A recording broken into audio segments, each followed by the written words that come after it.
Hey friends, so this is a different sort of episode from our normal format.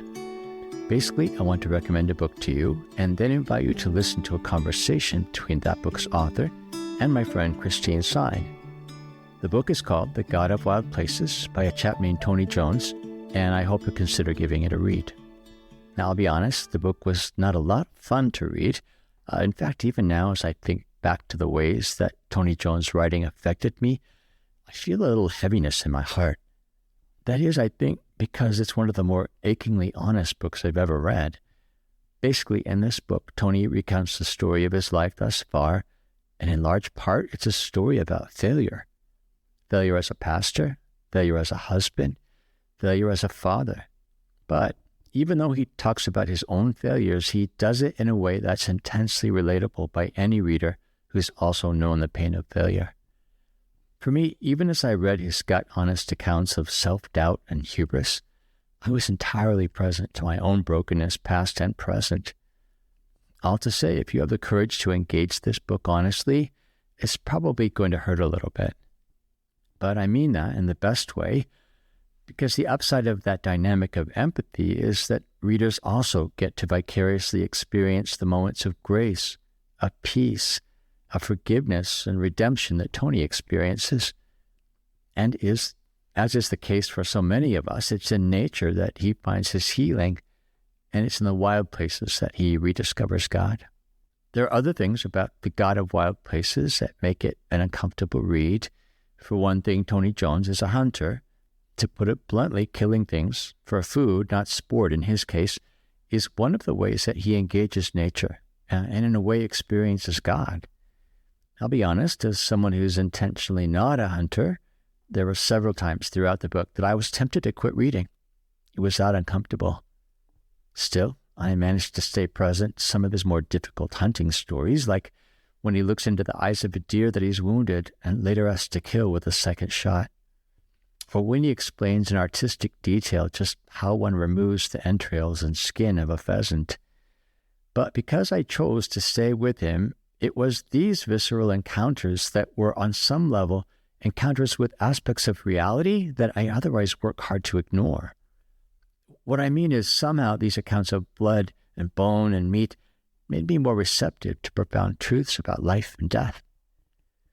My words here in no way do justice to the power of Tony's words, so let me just read a bit of his words about why he hunts.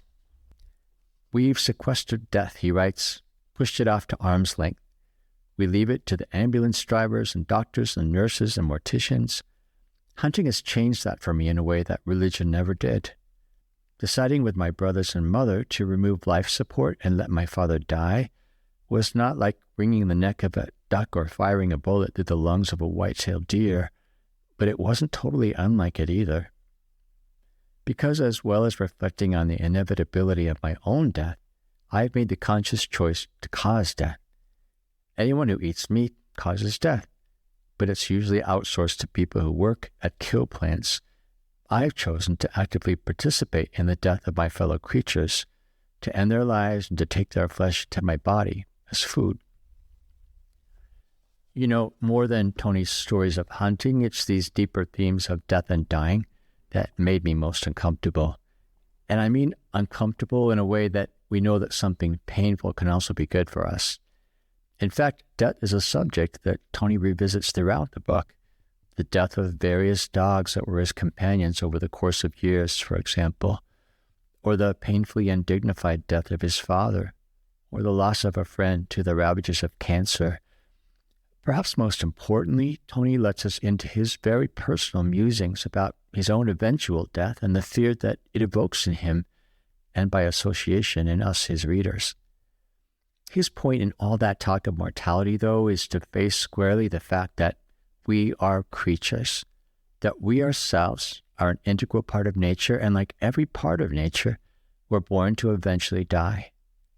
His point, though, is to get his readers to a really important proposition that maybe it's better to live in a more honest, authentic way by learning to live with an awareness of death and by accepting the fact that to dust will inevitably return.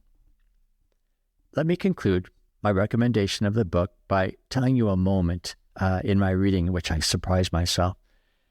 In between chapters 5 and 6, there's an unremarkable black and white photograph of a man that I assumed to be Tony Jones, bundled up against the cold and looking up at the sky.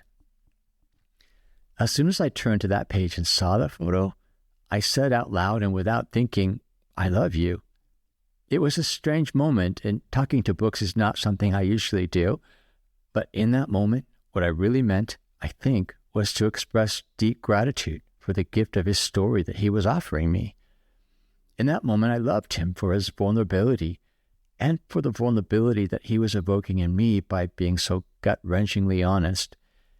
I loved him too because in his poetic and deeply observant prose, he was giving words to my own quiet struggles with feeling distant from church community, struggles with vocational significance, struggles with not always feeling like a good parent to my daughter, struggles even with knowing how to relate to God when my old faith practices seem not to serve any longer. To read about the ways in which Tony Jones wrestled with these issues was to realize that I was not alone. Finally, I want to say I recommend the book without reservation. And I know that some of you are thinking, wow, after a cheery review like that, why would I want to subject myself to this book? Others of you, though, probably resonate with what little I've been able to tell you, and perhaps you're open to giving this book a chance. Fortunately, you don't have to decide on the basis of my opinion alone. What follows in this episode is an excerpt of a conversation between Christine Sine, my friend and occasional podcast host, and the book's author, Tony Jones. In your book, The God of Wild Places, Rediscovering the Divine in the Untamed Outdoors. And I found it very moving. You know, I laughed. Thank you. I cried as I read it. But you know, I am particularly intrigued by your journey from church to wilderness as a place to interact with God. I mean, like you, I am attracted to the outdoors. I mean, my husband calls me the garden queen because I love to garden. I love to do, get out in nature. It doesn't matter what it is. And I just wanted, and in fact, probably 10 years or more ago now, I started asking people what makes you feel close to God. And I would say that 80% of them said something about nature. Rarely did people mention church. And I think that, now I wouldn't be surprised if it's even more, if it's even higher from that perspective. But it's, and I just wanted to read a quote from your book here. Where you say, most of us don't quit church in a huff, storming out mid-sermon, vowing never to return. Instead, we slide away, slowly attending less and less often until one day we're forced to admit, I don't go to church anymore. These days, us non-church goers are the fastest growing segment of the American religious landscape. Maybe not coincidentally, the trend line of Americans' participation in outdoor activities is headed in the opposite direction, growing significantly over the past 15 years, which obviously is something that both of us have discovered. But being more specific, what are some of the ways in which you've connected to God in nature? Yeah, I think the part of the reason for me that I felt pulled to the outdoors in the same way I felt pulled to the church when I was a kid, and then pulled to the outdoors as an adult, is because my life was not clean and neat. Like and the church world that I came from, the Reformed tradition of Congregationalism, was very regularized, a very specific liturgy that was done the same every week. The ministers, we wore black Geneva gowns.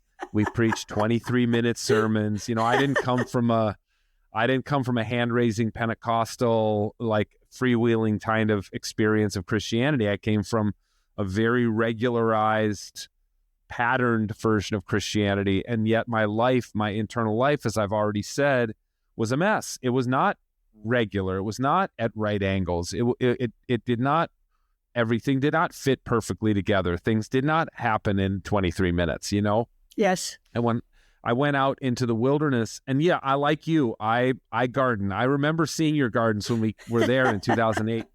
And I looking out my back door at 4 big raised garden beds. I've planted one. I kind of stagger the planting so we don't get all of our veggies the same week, you know. That's a good idea. Yeah. Yeah. And I love that. I love the mess of it. I love, and I guess one of the big, and then as you know, I hunt a lot and I fish, but primarily I hunt, and I spend a lot of time in wild places hunting.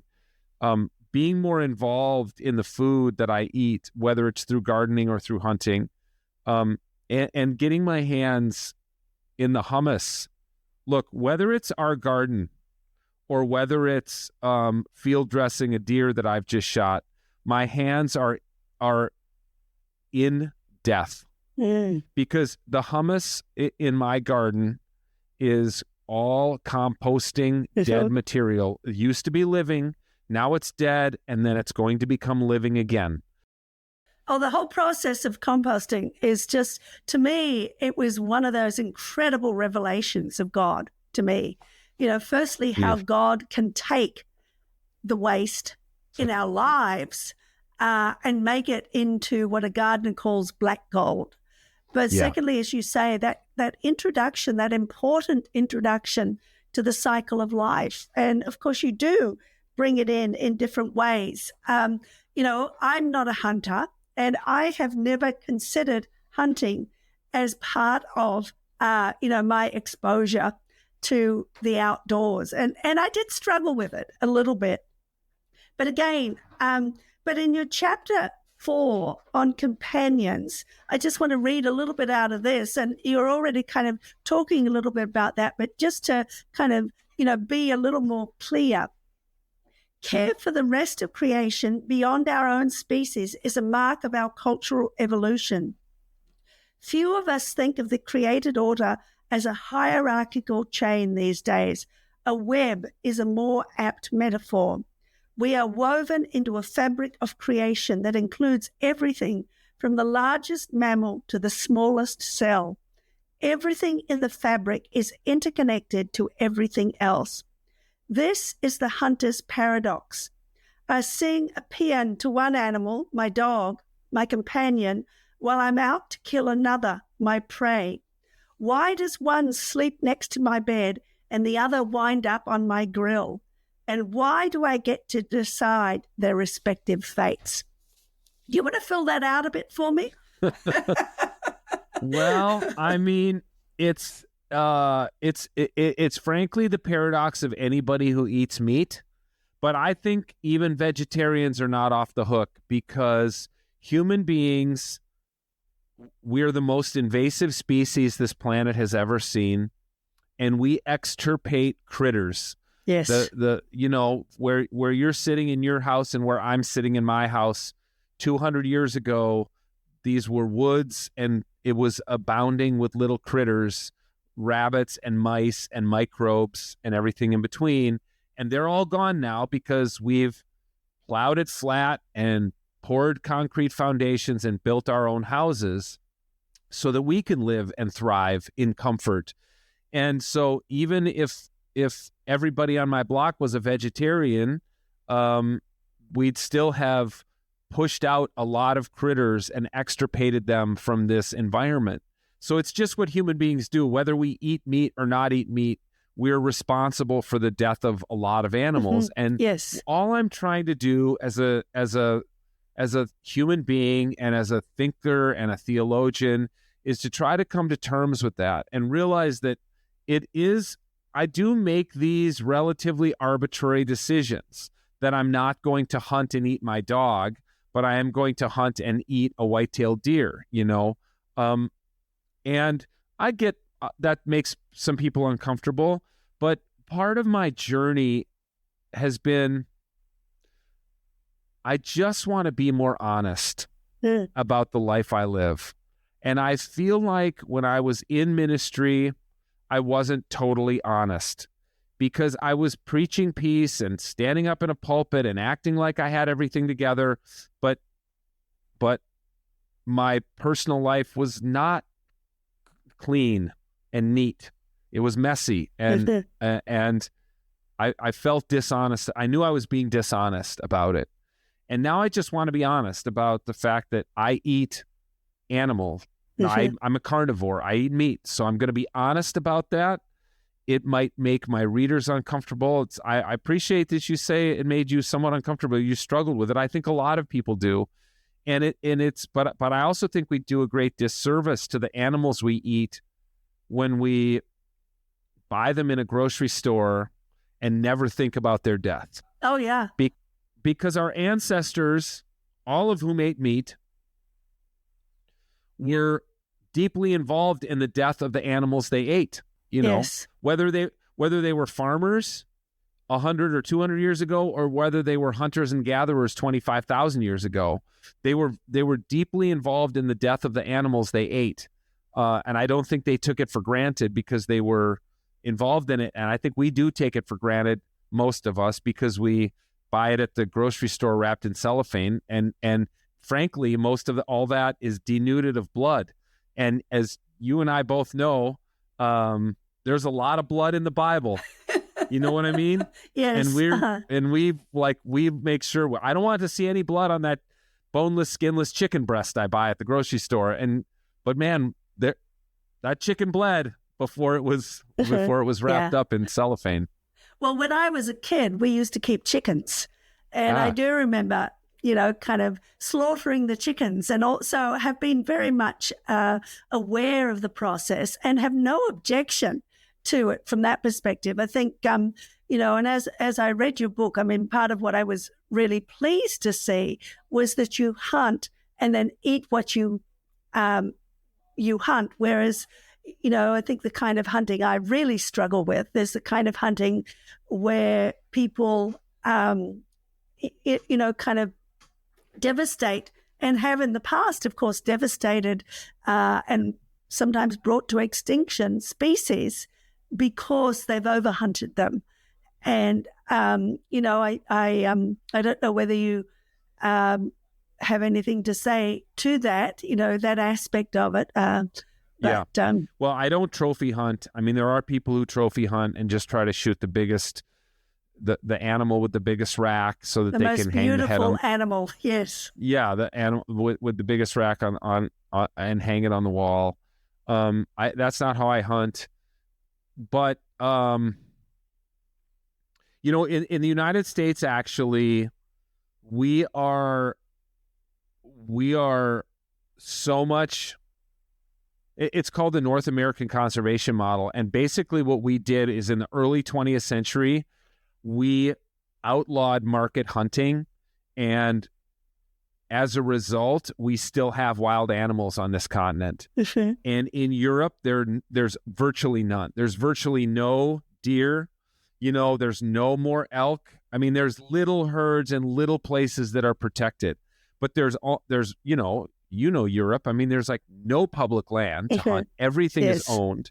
You cannot, it's not even allowed to hunt. And as there's no hunting in Europe. People tell me that because the gun laws and things like that. And I get it. I mean, the guns are another part of hunting that makes people uncomfortable. But the truth is, guns or no guns, there's no hunting in Europe because there's no public land and there's virtually no wild populations left because they were hunted to extinction.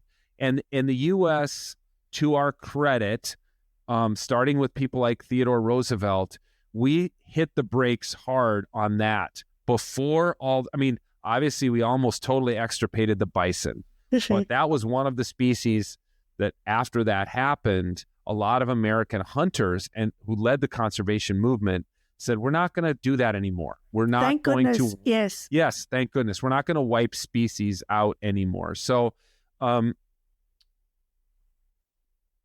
know what you're saying, but I will say on behalf of hunters, and I have a lot of hunters who are like me, pretty progressive, actually, politically and theologically progressive people. Hunters, for the most part, with some exceptions, are great conservationists and care a lot about wild land. I mean, it was just even what you said at the top of the interview about the people you talk to and how 80% of them find God in nature. Isn't it ironic, though, that we have less and less nature every year, and that we keep we're just mowing we're mowing down forests, we're building more malls and parking lots. It's a sad irony that as organized religion is dying before us and people are going to need wild places as spiritual escape, that we're going to have less and less of them. Mm-hmm. Yes. Oh no, it's true. And I'm not saying I'm against hunting, because I think that allowing people to do that, I think, is a good idea in moderation. I think it's just because you can look back and see the devastation and the people that still want to be able to hunt with machine guns, and I mean, those kinds of fringe things, I know, that give hunting a bad name. And because I would, in many ways, agree with your perspective completely. I mean, one of the fortunate things about the US and also Australia, where I come from, is that because white settlement came so much later in the picture, we kind of woke up to ourselves a little more quickly in terms of the need for wild places, whereas Europe, of course, had thousands of years of moving in that direction. And of course, the kings and their entourages were well known for totally exterminating parks of deer and things like that, which, is anyway. And I just want to say a little shout out to Australia that among the best meat I've ever eaten is when Fuzz Kiddo cooked me kangaroo. Oh, really? Oh, yeah. Oh, great. Yeah. Kangaroo meat is good. Really good. And it's a shame that it's not more wildly eaten, because Australia could do with getting rid of a few kangaroos. That's what I've heard. This is another, it's the same with white-tailed deer. Because we've extirpated almost all the predators of white-tailed deer, primarily wolves. The wolf population is a tiny fraction of what it was in North America. And as a result, wild deer populations have exploded, and that means more white-tailed deer illness. They spread these illnesses like chronic wasting disease. And so hunters actually help manage the populations of some of these prey species that don't have predators anymore, because we've pushed out the predators, Yeah. Oh, I was just at a conference, where they were talking about how one of the best things we can do to reestablish the balance is to bring back in the apex predators. Yes. And how, of course, the situation that started in Yellowstone with the wolves, and how it just, kind of brought renewal at every level of the ecosystems. And I think that it's true, that we've often been very short-sighted in our way of looking at things, and learning a respect for all of the creatures, not just the pretty ones, not just the ones that we think aren't going to damage us or, hurt us if we get too close, but learning to respect the creation as it is, I think, is a very important part of what we need to do. And of course, you do talk a bit about that and some of the risks that you've gone through, but it's just fascinating to me to see the direction that you've gone, because it's a different direction from that which a lot of other people that find God in the wild have gone into, and that's part of what I find fascinating. Are there any, or what are the lessons that you've learned would you like to share with our readers? And anything else, any quotes you might want to give out of your book, The God of Wild Places, or lessons that you've learned as you wrote it? Yeah, well, from having read the book that death is a big theme in the book. And not only death of my first marriage and kind of the spiritual death that ensued, but I write about the death, kind of the metaphorical death of a forest when a tornado ripped through a forest of our family land and knocked down all these gorgeous, huge, hundreds-year-old white pine trees and the scraggly aspen that grew up in their place. And then I'd write about the death of my father and coming to terms with that. So I just think a big thing for me, Christine, in the outdoors has been facing my own mortality, which honestly, as somebody who grew up Christian, with so much emphasis on going to heaven when you die, and your next life will be so much better than this life. That was the version of Christianity I grew up in. It was very otherworldly focused.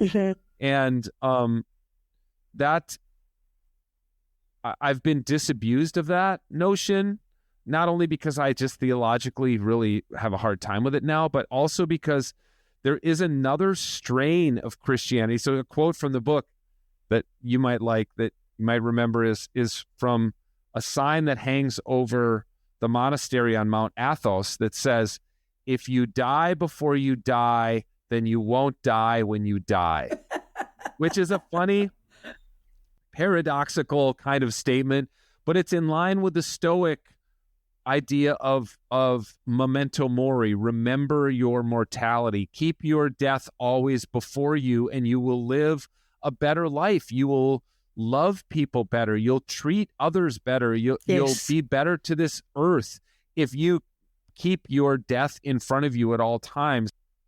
I'm not any longer focused on what happens after I die. I'm focused on what I can do now, here and now, and live the best life I can, and to keep my own mortality front and center at all times. This has been a conversation between Christine Sine, author, blogger, and podcaster at God's Space Light, and Tony Jones, author of a new book called The God of Wild Places. For more information about both, please go to the show notes for this episode. And if you know someone who would benefit from hearing this episode, either in audio or video format, please do forward a link to them. The Earth Keepers podcast is an expression of Circlewood, an organization committed to cultivating a more ecologically conscious faith. For more information about the podcast, or to learn about the ways you can support this work, go to our website at earthkeepers.online. You can contact us by leaving a voicemail through the podcast website, or by emailing us at earthkeepers@circlewood.online. I am Forrest Dinsley, your podcast host. James Amidon is our executive producer. Our content editor and researcher is Colleen Meggerly, and our sound engineer is Dave Wolfers. Jesselyn Gentry is our social media director, and Forrest Reed is the composer of our original music. Thank you for listening, friends, and please join us for our next conversation on the Earth Keepers podcast.